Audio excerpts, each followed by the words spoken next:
பிரியமானவர்களே, இயேசு கிறிஸ்துவின் நாமத்தில் உங்களுக்கு வாழ்த்துக்கள். ஒரு புது வருஷத்துல பிரவேசிக்க போகிறீங்க. இந்த வருஷத்தின் கடைசி நாளுக்குள்ளே கர்த்தர் நம்மை கொண்டு வந்திருக்கிறார். அவர் செய்த நன்மைகளை நினைத்து அவரை துதிக்கணும். இந்த நாள் முழுவதும் அதிகமா ஆண்டவரை துதித்து கொண்டே இருங்க. எதுக்காக துதிக்கணும் தெரியுமா?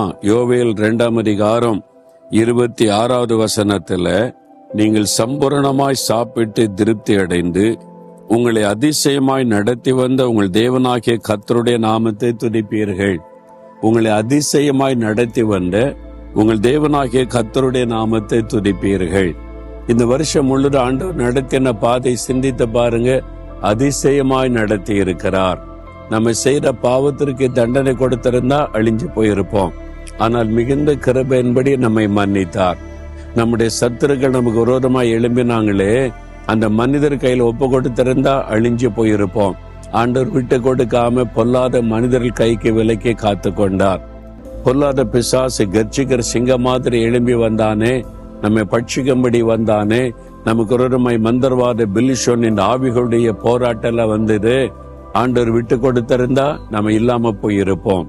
ஆண்டவர் விட்டு கொடுக்கல. அதிசயமாய் நமக்காக யுத்தம் பண்ணினார், ஜெயம் கொடுத்தார், பிசாசின் கிரைகளை அழித்தார், அற்புதமாய் நடத்தினார்.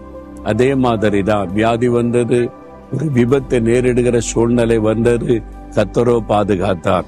நினைச்சு பாருங்க, எவ்வளவு அதிசயங்கள் அவர் அதிசயமாய் நடத்தி கொண்டு வந்திருக்கிறார்.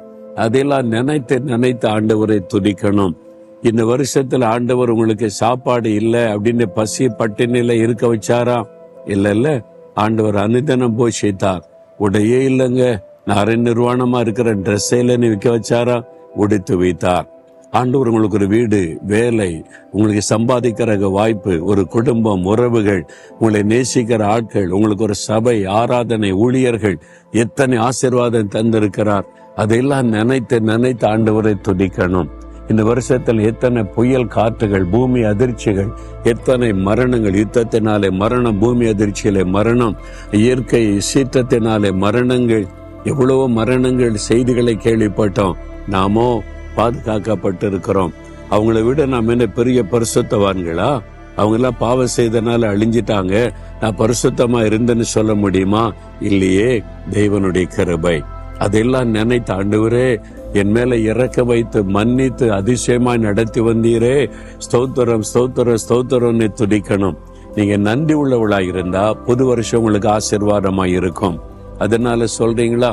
அப்படியே ஆண்டவரை பார்த்து, ஆண்டவரே, இந்த வருஷம் முழுவதும் என்னை அதிசயமாய் நடத்தி வந்தீங்களே, நான் உங்களை துதிக்கிறேன், ஸ்தோத்தரிக்கிறேன், நன்றி சொல்லுகிறேன். என்னை பாதுகாத்தீங்க, எனக்கு நன்மை செய்தீங்க, என் தேவையை சந்தித்தீங்க, ஆண்டவரே என்னை சுகமாக்கினீங்க, எனக்கு துணை நின்றீங்க.